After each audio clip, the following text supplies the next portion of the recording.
우리 말씀 함께 보겠습니다.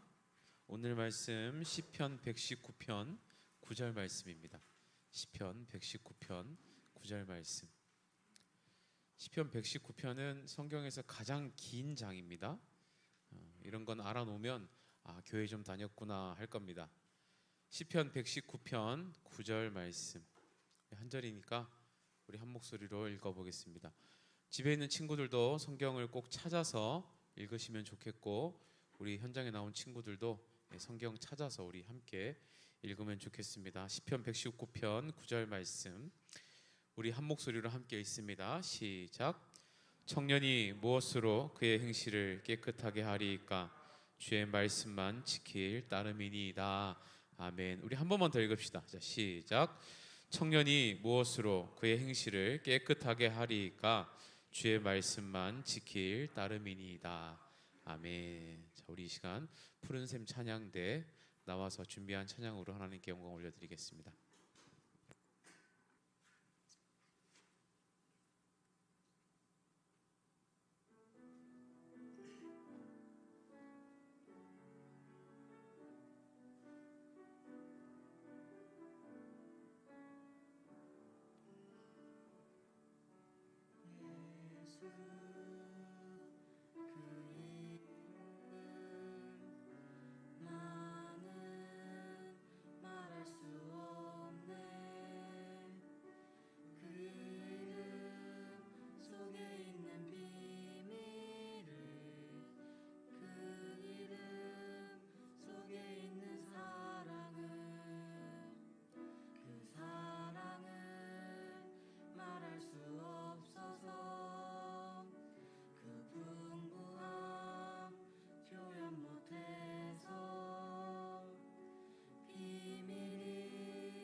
아멘. 하나님께서 영광 받으신 줄로 믿습니다. 혹시 불편하신 거 있을까 말씀을 드리는데요. 요 앞에까지는 신발 신고 와도 돼요. 요 제일 위로 올라올 때까지만 신발 벗으면 돼요. 여러분들도 그렇게 생각하세요? 율동하시는 친구들 밑에서 할 때 신발 신고 하셔도 되고, 근데 요 위로 올라올 때만 벗으시면 되거든요. 그러니까 아이들 굳이 안 벗고 요 앞에 설 때까지는 만약에 저는 그 위에까지 올라와서 신발 벗어야 되는 날이 오면 더 좋겠는데, 그 전까지는 어쨌든 신발 신고 하셔도 괜찮습니다. 목사님이 요즘 여러분들 찬양하는 모습을 뒤에서 보면서 드는 생각이 뭐냐면요, 여러분들은 못 깨달을 겁니다. 여러분들은 못 느낄 거예요. 근데 목사님은 확실하게 느끼는 게 있어요. 여러분들이 변하고 있어요. 아무 생각이 없을 걸. 그냥 아무 생각이 없어 너네들은 지금 현재. 근데 변해 있어요. 박수를 치고 있고 입을 벌리고 찬양을 하고 있고, 뭔가 이 분위기에 나도 모르게 내 분위기에 젖어 들어가는 듯한 표현들을 해내고 있어요. 저는 이런 모습들이 가장 바람직하다고 봅니다. 변화라는 거는요, 이제부터 내가 변할 거야, 내가 변할 거니까 건드리지 마 해서 변하는 사람들은 안 변한 거예요. 그거는 보통 변하는 사람들은요, 나도 모르고 특별히 변했다고 느껴지지 않은데 어느 시점과 지금을 비교해 보면 많이 변했네 라고 생각이 드는 그것이 변화입니다. 목사님이 20살 때 신학교를 입학하고 지금 이제 거의 20년 넘게 와 있는데, 지금하고 그때랑 목사님이 변했을까요? 안 변했을까요? 엄청 변했습니다. 그때 여러분들이 저를 만났다면 아마 그냥 고개 숙이고 눈도 못 마주치고 갔을 수도 있어요. 예. 근데 지금은 저랑 눈이 마주치면 여러분들이 어떻게 하죠? 어떻게 하지? 나랑 눈이 마주치면 일단 웃음이 터집니다. 서로 얼굴이 웃음이 터지고, 너희들 웃게 하려고 목사님이 살 안 빼는 거야. 살 빼가지고 턱선이 나오면 니들이 날 보고 웃을 수가 없어. 막 입이 턱 벌어져가지고 막 그럴까봐 내가 일부러 이 몸을 유지하려고 하루 세 끼 얼마나 열심히 꼬박꼬박 먹는지 아냐 내가. 어쨌든 지금은 예전처럼 사람들이 저를 보면서 막 무서워하지 않아요, 이제는 더 이상.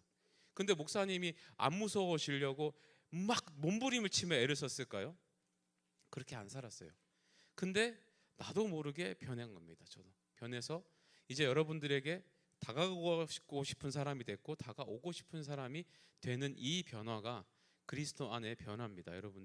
여러분들이 굉장한 긍정적인 변화 속에 들어와 있다는 것을 여러분들이 믿었으면 좋겠고, 지금 듣는 말씀이나 이런 것들이 어쩌면 누군가에게는 당장의 변화를 해야겠다라는 도전으로 오는 사람도 있겠지만, 누군가는 잘 와닿지 않은 친구들도 있을 거예요. 뭐 목사님 저렇게까지 얘기하시나.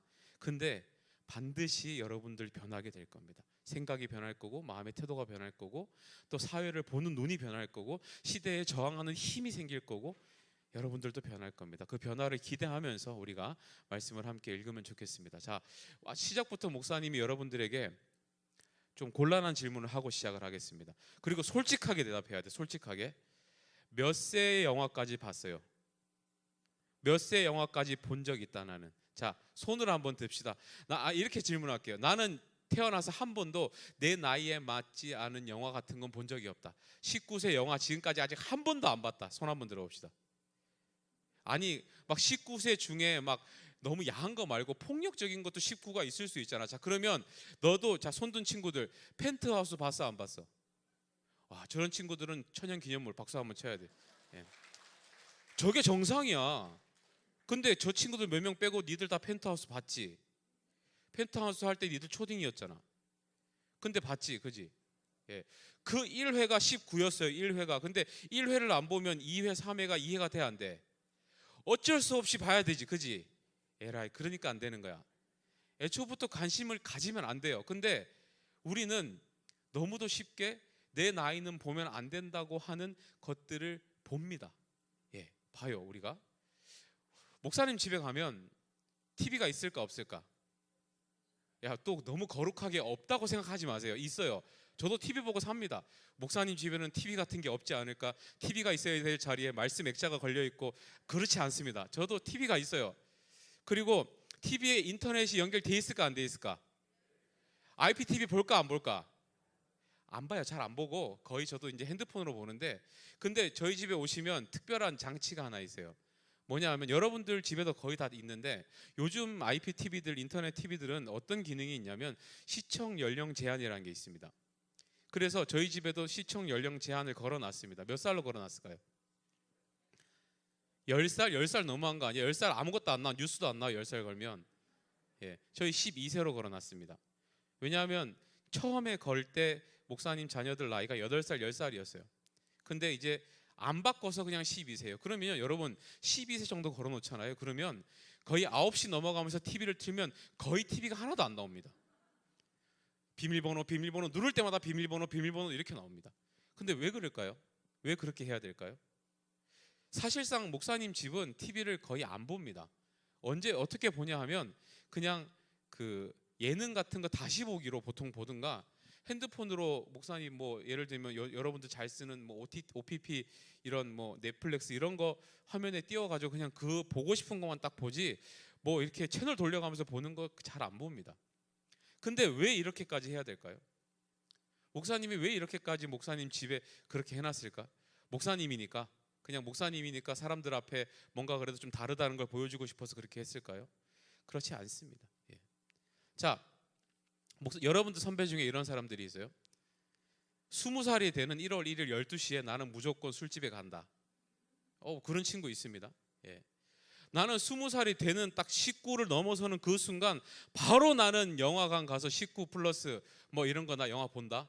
이런 친구들이 있어요. 예. 질문 하나 할게요. 우리 선생님들한테 질문 드릴게요.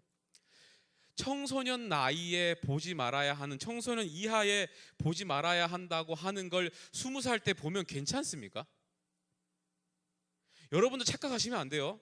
19, 18, 19 돼 있는 게 19살 넘어가면 그때부터 아무리 막 내가 즐겨도 내가 괜찮기 때문에 그렇게 해놓은 거예요. 여러분들 속고 있는 거예요 지금. 아니에요. 여러분들 나이에 보면 정말로 안 되기 때문에 그렇게 해놨는데, 그 나이가 넘어서 보거나 마시거나 즐기면 괜찮기 때문이 아니라 그때부터 네가 책임져라예요. 네가 책임져랍니다. 그 전까지는 법으로 미성년자니까 아직 인격이 형성이 안 돼 있으니까 도와주겠다라고 해서 법을 만들어 놓은 거고, 그 다음부터는 보고 생기는 나쁜 짓, 먹고 몸에 나쁜 거 생기는 거, 이거는 너네 책임이다라는 거 기준이에요. 그러니까는 여러분 착각하시면 안 돼요. 세상에서 이제 나 20살 다 됐으니까 하고 싶은 대로 하고 살고 빨간색 비디오 다 보고 막 술 센 거 마시고 뭐 다 되지가 아니에요.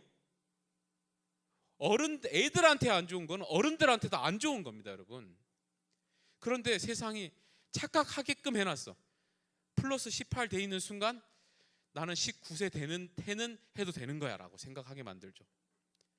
19 돼 있는 순간 20살 될 때는 내가 해도 되는 거야 라고 생각하게 만들죠. 예. 목사님 집에 TV에 12가 걸려 있는 이유는 그와 같은 이유입니다. 목사님도 그런 걸 자꾸 보면 안 좋습니다. 목사님은 계속 그런 거 보면 순수한 마음 유지할 수 있을까요? 목사님이 자꾸 폭력적인 거 보고 막 이러면 그래도 목사님이니까 괜찮을까요? 여러분들, 이것은요, 여러분들이 죄를 너무 쉽게 생각하시는 거예요. 죄가 얼마나 무서운지를 여러분들이 모르시는 겁니다. 여러분들이 그와 같은 죄를 아직 안 지어봤기 때문에 죄가 얼마나 무서운지, 얼마나 파괴력이 있는지, 죄가 얼마나 내 삶을 나락으로 떨어뜨릴 수 있는지 몰라서 그래요. 죄를 너무 우습게 여기는 태도입니다. 여기 우리 찬양팀들도 있고요, 뭐 제자 훈련 받은 친구들도 있을 거고, 또 여러 가지 잘 섬기는 분들도 있고, 뭐 임원도 있고, 막 예배 절대 한 주도 안 빠지고 나오는 친구들도 있을 거예요. 근데 그러니까 여러분들이 죄의 유혹을 이길 수 있는가라고 물어본다면 그건 여러분들 조건이 되지 못합니다. 그 누구도 죄의 유혹을 이길 수 있는 사람은 없습니다. 본인 힘으로. 여러분들이 받은 훈련이, 여러분들이 성실한 태도가, 여러분들의 신앙의 여러 가지 경력들이 그것들을 이길 수 있는가? 아닙니다. 절대로 이기지 못합니다. 우리가 지난주에 배운 것 중에 중요한 얘기가 하나 있었습니다. 우리가 왜 순결을 유지해야 하는가? 우리가 왜 성적인 경험들을 나중에 해야 되는가라고 했을 때 목사님이 설명했던 방식이 있었습니다. 뭐였죠? 가운데로 딱 나눴을 때 이쪽으로 넘어가고 나면 이쪽으로 갈 수 있다 없다? 못 간다, 이거였잖아요. 예. 근데 여러분, 모든 죄의 종류가 그렇습니다. 모든 죄의 종류가 이런 성적인 경험이나 죄뿐만 아니라 여러분들이 경험하는 모든 죄가 그와 비슷한 원리들을 가지고 있어요. 예를 한번 들어볼까요? 자, 담배 피우기가 쉬울까요? 끊기가 쉬울까요? 피우기가 쉬울까요? 끊기가 쉬울까요? 여기서 대답하면 왠지 펴봤을 것 같아가지고 대답을 못하겠지. 목사님은 딱 보면 얘가 피는지 안 피는지 알아요. 그러니까 그런 걱정하지 말고 목사님한테 얘기하면 돼요. 목사님한테 이렇게 피는 친구들은요, 목사님한테 야, 너 그 주보 좀 줘봐. 그러면 이렇게 줍니다. 이런 친구들이 있어요. 이렇게 준다고 나한테. 그러니까 알아요, 목사님이. 새우깡 먹을 때도 이렇게 안 먹고 이렇게 먹는 애들이 있어요. 제가 알아요. 그러니까 여러분들 걱정하지 마세요.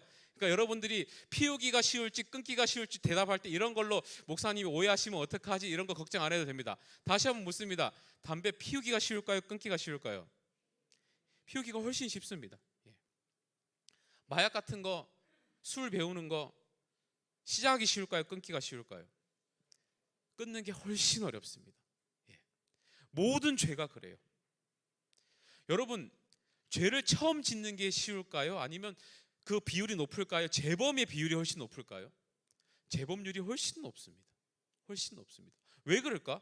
그 사람들이 나쁜지 몰라서 그렇게 하는 걸까요? 아니요. 끊기가 이만큼 어려워서 그래요. 아무리 교도소를 갔다 오고 소년원을 갔다 오고 아무리 교화를 해도 죄를 한번 짓고 처벌을 받았음에도 불구하고 다시 재범을 하는 비율이 초범보다 훨씬 높습니다. 예. 왜 그럴까? 왜 그럴까? 예. 혹시 그런 사람들은 어렸을 때부터 꿈이 범죄자였을까? 꿈을 꾸고 나는 범죄자로서의 명성을 끼치고 뉴스에 일면에 한 6번 정도 나오고 그렇게 나의 인생을 살고 싶다 이런 사람이 있었을까요? 아닐걸요. 여러분들 죄를 너무 쉽게 생각하면 안 돼요. 시작은 나도 모르게 해요. 시작은 핑계가 있어요. 친구가 하자 그랬다. 그 분위기에서 안 할 수가 없었다. 혼자 있으니까 그래도 아무도 안 보는데 나 혼자 잠깐 그런 게 크게 남한테 피해 주는 것도 아니고 그래서 그랬다. 시작은 쉽습니다. 그런데 절대로 빠져나오는 건 너무 어려워요.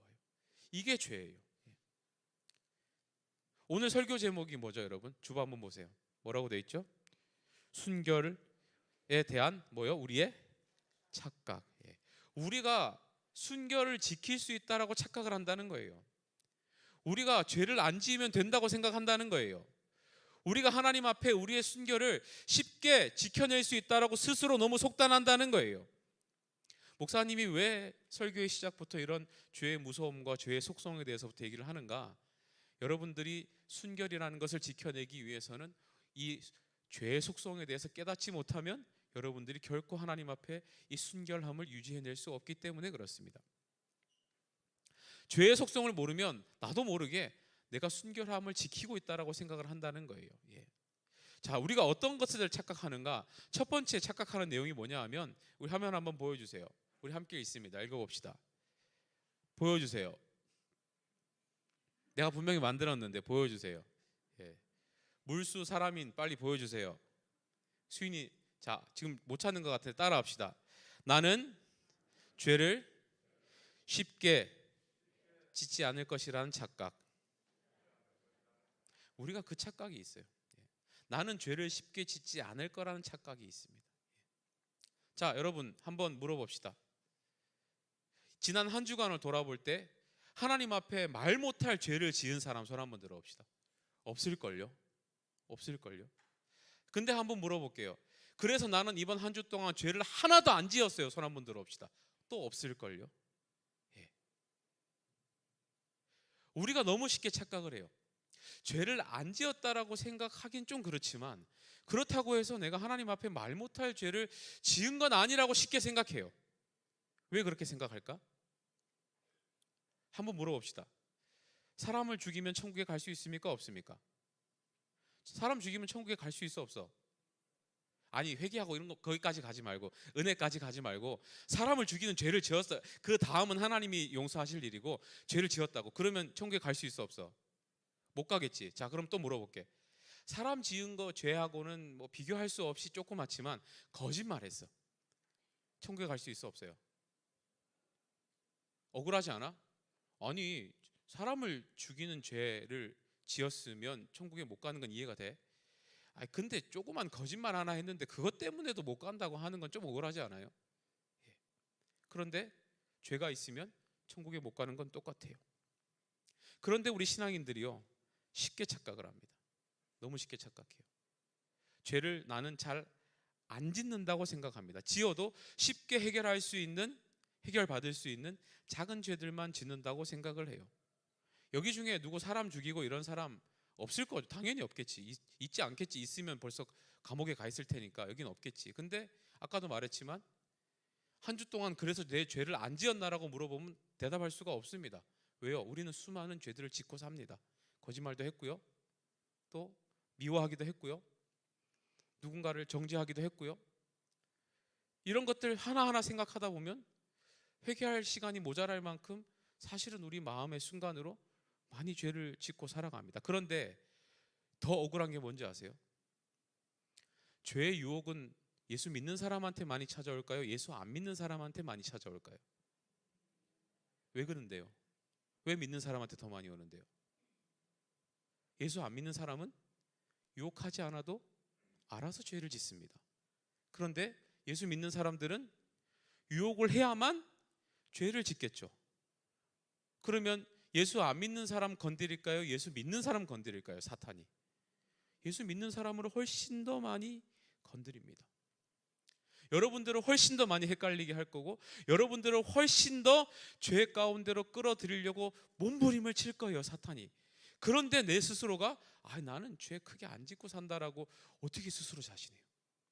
우리는 훨씬 더 많은 공격의 대상이 되는데, 우리에게 그런 유혹이 훨씬 더 많을 거라고 생각하고 살아야 되는데, 난 예수 믿으니까, 교회 다니니까 훈련도 받았고 뭐 직분도 있고 내가 뭐 임원이고 왜 무슨 방어막이 될까요? 오히려 공격의 대상이 되지.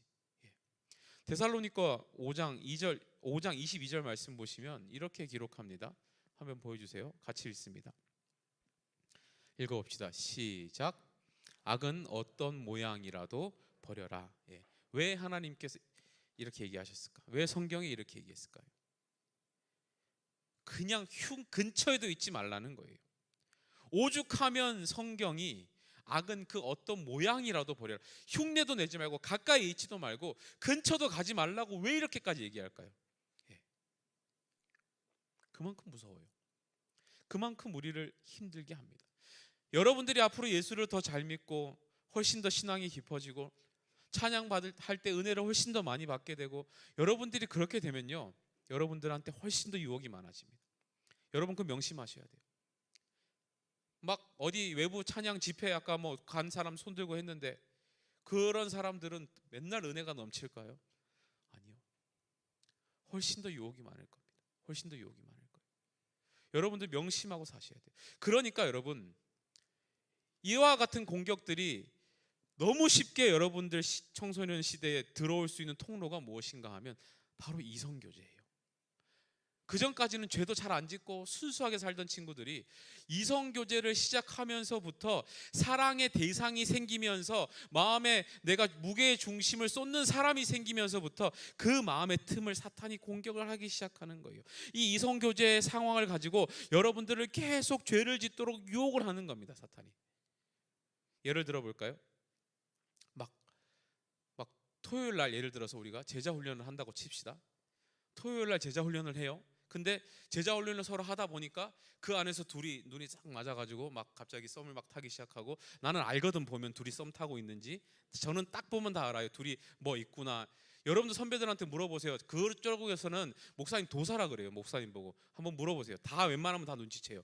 그런데 그 친구들이 이제 썸을 타기 시작해요. 그래서 사귀었어. 그러면 얘네들이 그렇게 열심히 이제 둘이 막 사귀면 더 열심히 제자반으로 올까? 아니면 제자반을 그 다음부터 열심히 안 올까?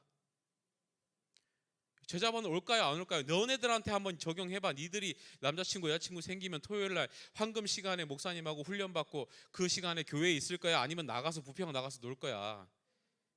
여러분들이 가장 데이트하고 싶은 그 시간에 제자 훈련을 한다니까? 그러면 열심히 나올까요? 안 나올까요? 안 나옵니다. 그때부터 딱 안 나와요. 대충 해요. 여러분들이 수련회 가서요 보면 얼마나 재미있는 일들이 생기냐면, 그게 아까워. 지금 수련회를 갔어야 되는데 가가지고 예배 끝나고 집회 끝나고 12시부터 그때부터 사치기 사뽀뽀 막 이런 거 하고, 여러분들 막 보드게임 하고 막 인디안 밥 해가지고 등에 피나고 막 이래야지 애들끼리 친해지고 하는데, 그걸 못 해가지고 그러고 나면 돌아와서 꼭 사귄 애들이 생깁니다. 왜냐하면 이상하게요, 수련회 때 막 뜨겁게 기도하고 울고 옆에 친구 쳐다보면 같이 눈물 흘리고 얼굴 퉁퉁 부어 있는데 왠지 막 예뻐 보여. 걔가 막 이상한 은혜 받으면 최악의 막 눈 막 아이라인 다 번져 있고 막 팬더가 돼 있는데 왠지 막 예뻐 보여요. 그러면 그 예뻐 보이는 감정이 막 올라가니까 막 서로 막 끌리고 사귄단 말이야. 그런데 혹시 이성교제에 경험이 있는 친구들 한번 대답을 한번 해보세요. 여러분들 그 사귀기 시작해서 1일 되고 한 4, 5일쯤 지났을 때 이게 그거 알지? 이렇게 서로 지나가는데 이 손 서로 이렇게 손끝 이렇게 막 이렇게 되면서 몰라? 아무도 모르는구나. 어떡하지? 어떡하지? 아무도 모르는 이 예화가 이게 큰일 났네. 좀 어떡하지 너네? 아무튼 그런 게 있어요. 이렇게 손 막 이렇게 머리하면 잡을까 말까 막 이런 거야. 그래. 그러다가 어떻게 이제 또 여자들이 이렇게 허락을 해줘갖고 손을 싹 잡아서 그때 그 감정 모르겠지만 안다고 생각하고 한번 들어보세요. 그 얼마나 막 뜨거워지고 가슴이 막 콩닥콩닥거리고 막 얼마나 좋겠어, 그지? 우리 이찬영 막 지금 청년 엄청 웃고 있는데 아마 모를 것 같은데 웃고 있는데 지금 생각만 해도 막 설레는 거지 이렇게. 근데 그러면 막 감정이 올라갈 때 손을 잡고 너무 기분이 좋을 거 아니야. 그럼 막 좋을 때 그때 이렇게 말하는 사람이 있을까? 야, 우리 진짜 우리 하나님이 이렇게 좋은 마음을 주셔가지고 이렇게 사귀고 또 너무 웃는데 애들이 잘 모르니까 그런가? 막 너무 좋아하는데 자꾸 막 마음이 막 설렐 때 와, 우리 이제 이렇게 막 기분이 좋고 너무 행복하다. 그러니까 우리 이 분위기를 이어서 우리 교회 가서 같이 통성기도 할래? 이런 친구 있을까요? 이런 나의 마음의 감정을 주신 분이 우리 하나님이시니까 하나님께 영광의 박수를 올려드리래 같이 막 이렇게 갈까요? 그렇게 하는 애가 있다면 아마 그 다음날 바로 헤어질걸? 바로 헤어질걸? 예. 무슨 말이냐면 대부분 100명 중에 1명 그런 사람 없습니다. 대부분 요거 잡고 나면 그 다음에 뭐 고민 시작할까? 뭐 고민 시작할까? 아, 이게 진짜 모르니까 이 대화가 안 되네. 자, 이제 그러면 다음은 팔짱을 언제 끼지? 고민 시작할걸요? 어깨동무 언제 하지? 고민 시작할걸요? 대부분은 그 단계로 가요. 그렇게 우리가 이 마음이 좋아진다고 해서 이게 막 더 하나님께 우리 나가서 우리 더 뜨겁게 하나님을 만나볼래? 이런 사람은 아무도 없습니다. 예. 머릿속에 점점 그 생각만 계속 나요. 4일째 손을 잡았으니까 다음 주쯤은 뭐 어떻게, 이거예요. 이거 사탄이 계속 여러분들 머릿속을 공격해요. 왜? 사랑하는 마음이 생긴 사람, 뭔가를 에너지를 쏟기 시작한 사람이 생기면, 하나님에 대한 마음이 약해지기 시작하면 그 틈으로 사탄이 공격을 하는 거예요. 그러니까 여러분 정말로 어설프게 이렇게 시작하고 이렇게 아름답게 정말로 참으면서 사랑할 자신이 없으면 시작을 안 하는 게 맞습니다. 예. 어설프게 시작하면 사탄의 공격 대상만 돼요.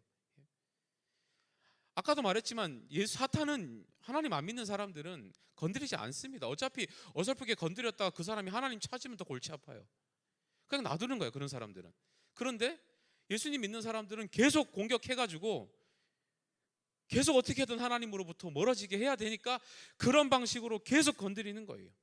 왜? 그냥 놔두면 이 사람들은 하나님께 영광 돌리고 이렇게 살 테니까.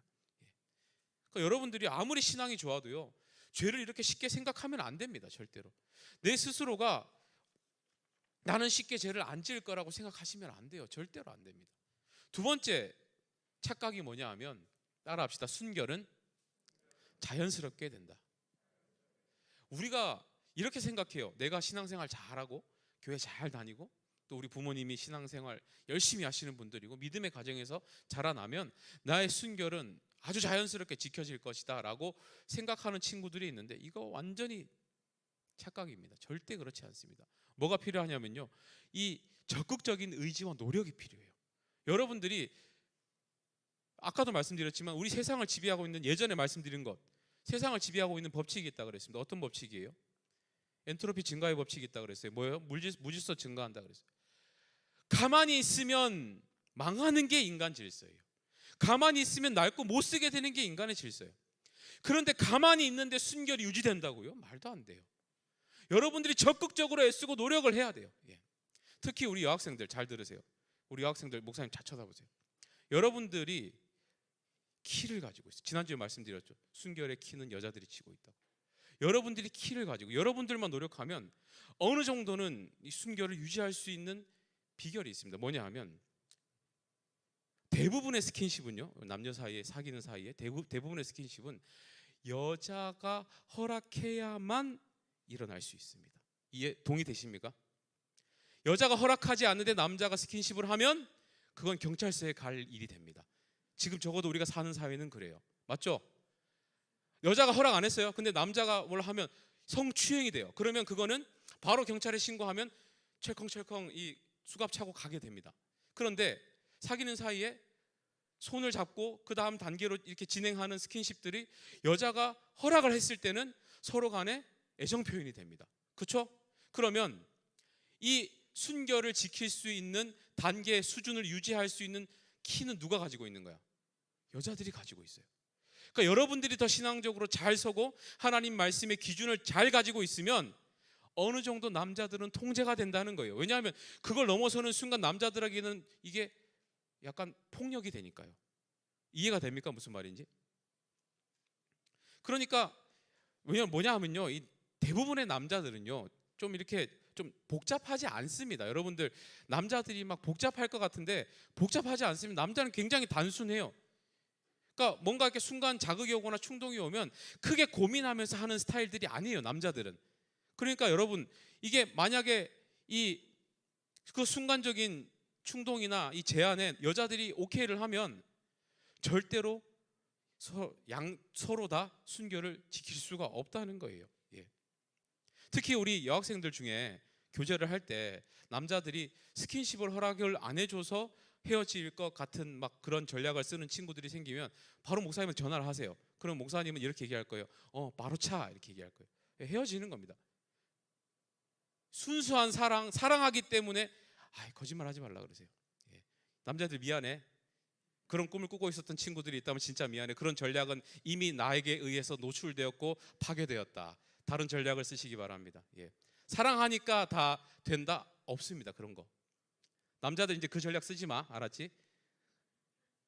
다 거짓말이에요. 예. 진솔하게 생각해 봐야 되는 거는요, 진짜 사랑해서 스킨십을 하는 걸까? 아니면 스킨십이 하고 싶어서 사귀는 걸까? 이 질문을 해보면 싫지, 벌써 싫지. 예. 여러분들이 그 정도까지 생각해야 돼요. 예. 근데 만약에 내가 원치 않는데 스킨십을 하려고 하고 그걸 거절했다고 헤어지자고 하면 그냥 그 사람은 사랑하는 게 아니에요. 그런데 왜 그런 사람이랑 헤어지는 게 두렵죠? 왜 두렵죠?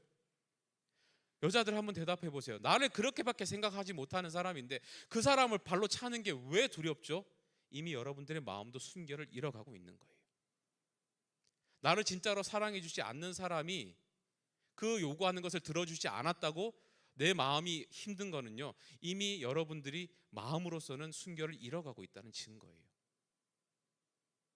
하나님이 허락하신 사랑은 그와 같은 방식으로 일어나지 않습니다. 예.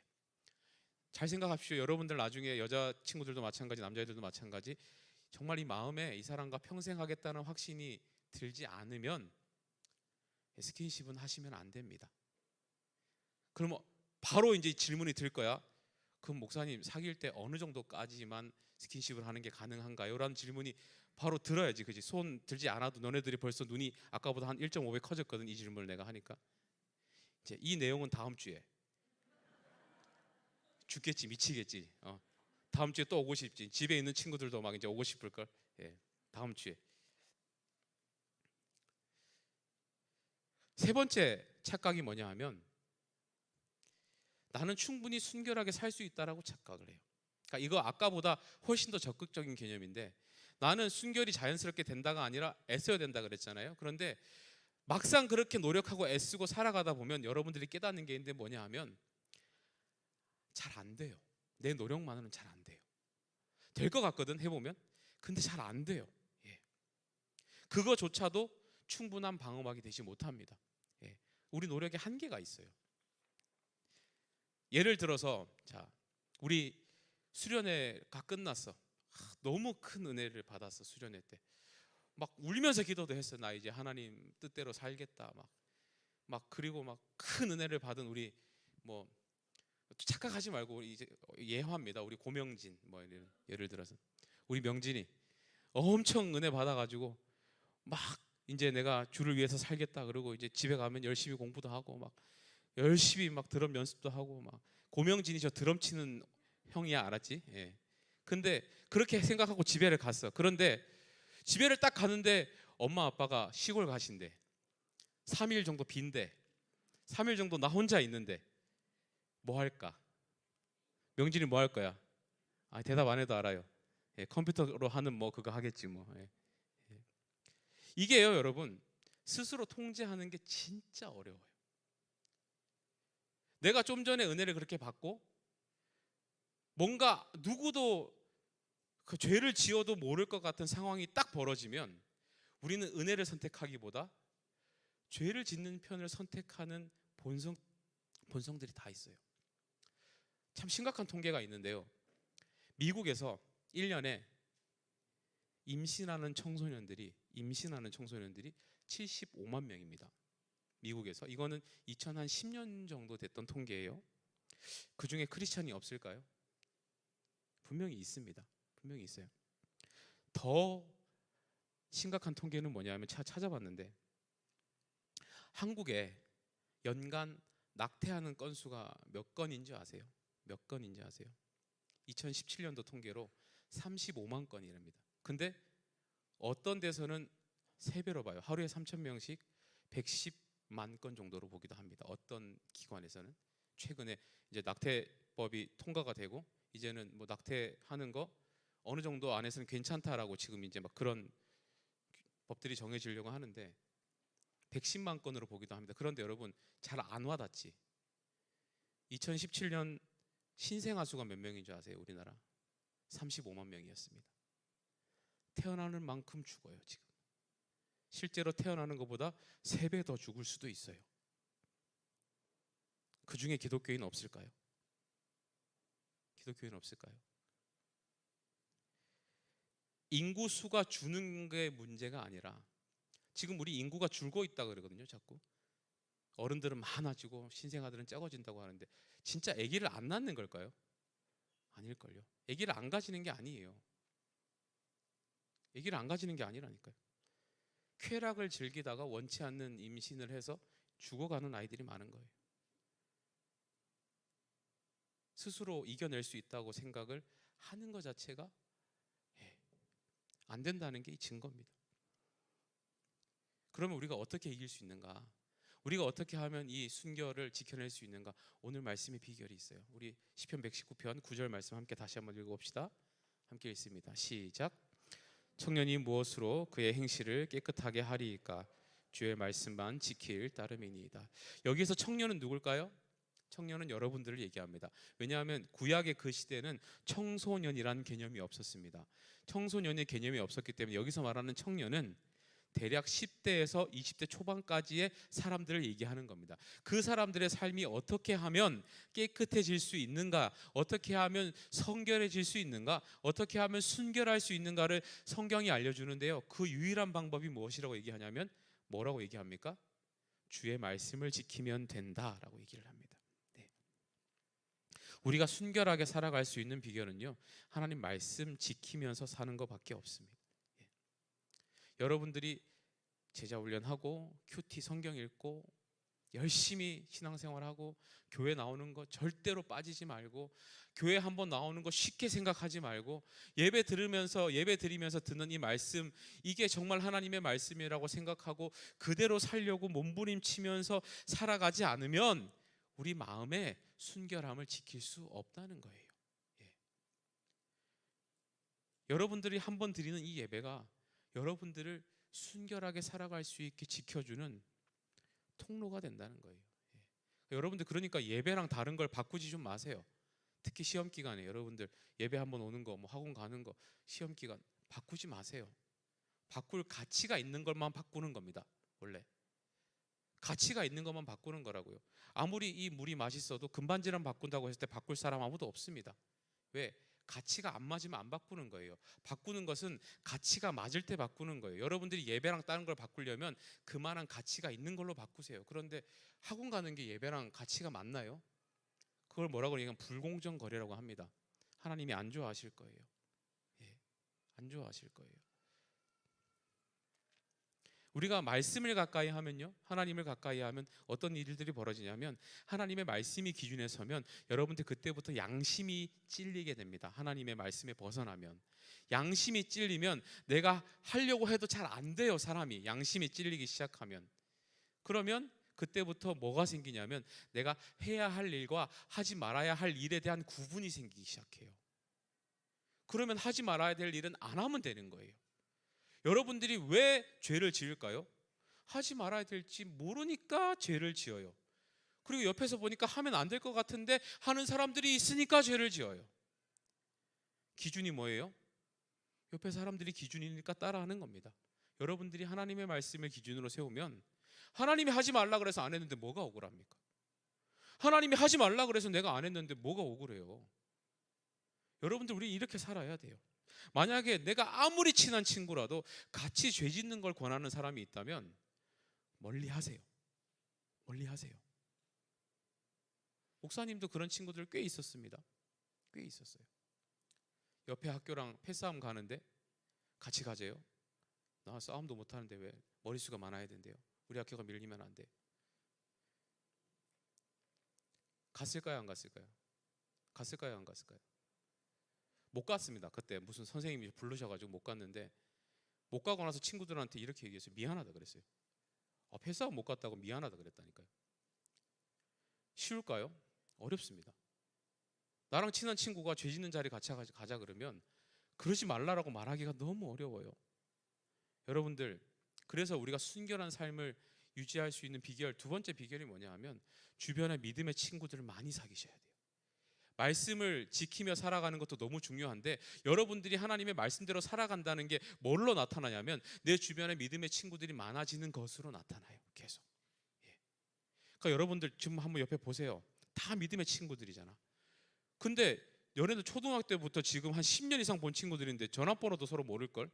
여러분 오늘 반 모임 하시면 각 반 친구들 서로 전화번호 교환할 수 있게 좀 선생님들 해주세요. 싫어해도 해. 그냥 좀 나중에 꼭 서로 쓸 일이 있습니다. 믿음의 친구들이 너무 귀해요. 근데 여러분들은 교회 와서 친구들 서로 사귀고 친해지는 거에 대해서 별로 이렇게 좀 안타까움이, 아쉬움이 없으신 것 같아. 진짜 인생의 재산이 될 겁니다. 믿음의 친구들이 있다는 건 너무 귀한 재산이 될 거예요. 목사님 예전에 여러분 선배 중에 그런 친구 만난 적이 있어요. 저한테 와서 이래요. 목사님 기도해 주세요. 저도요 학교 끝나고 친구들하고 다른 교회 다니는 친구들하고 만나고 카페에서 신앙 얘기하면서 청소년기에 어떻게 하면 하나님하고 가까워질 수 있는지 그런 막 수다도 떨고 그러고 싶어요. 왜 너네는 안 돼? 그랬더니 제 주변에 있는 학교 친구들은 그런 친구들이 없어요. 이런 얘기를 한 적이 있어요. 정말 귀하다고 생각했습니다. 그때는 그리고 각 학교에 기도 모임들이 있었어요. 코로나 이전이었기 때문에. 그래서 제가 일주일에 한 번씩 가서 학교에서 예배도 드리고 그랬었는데 코로나 지나가면서 싹 없어졌어요. 여러분 홀로 신앙생활 하면서 하는 게 제일 힘듭니다. 사실 홀로 신앙생활 하는 게 진짜 어려운 일이에요. 신앙생활은 함께 할 때 시너지 효과가 나는 겁니다. 여러분들이 하나님이 왜 이렇게 한 공간에서 이렇게 100명이 넘는 친구들이 모여서 함께 예배드리게 왜 이렇게 하실까요? 신앙생활은 같이 할 때 뜨거워지고 함께 찬양하면 훨씬 뜨거워지고 은혜가 넘치는 겁니다. 여러분들 코로나 기간 동안 집에서 온라인으로 예배 드릴 때 소리 내서 찬양해 본 사람 있습니까? 집에서? 잘 안 돼요. 내 방에 핸드폰 세워놓고 소리 나오는데 거기서 나 혼자 부흥회하고 소리 지르고 막 손 들고 찬양한다고? 엄마가 걱정할 거예요. 그러면 막. 근데 여러분들 현장에 나와서 그렇게 하는데 누가 하나 걱정하는 사람이 있습니까? 함께 한 거의 힘입니다. 이게 함께 하기 때문에 가능한 일들이에요. 함께 하면 여러분들 이런 용기도 생기는 겁니다. 우리 믿음의 친구들이 이런 친구들이 많아졌으면 좋겠습니다. 우리 찬양팀 좀 앞으로 나오실래요? 우리 교회에서 만나는 친구들끼리 대면 하지 말고 좀 믿음의 내 재산들이라고 생각하고 좀 가까이 정말 지내시고, 정말로 여러분들이 이 내가 순결한 삶을 유지하려면 오늘 말씀처럼 청년이 무엇으로 자신을 깨끗하게 할 것인가? 하나님 말씀 지키는 거다.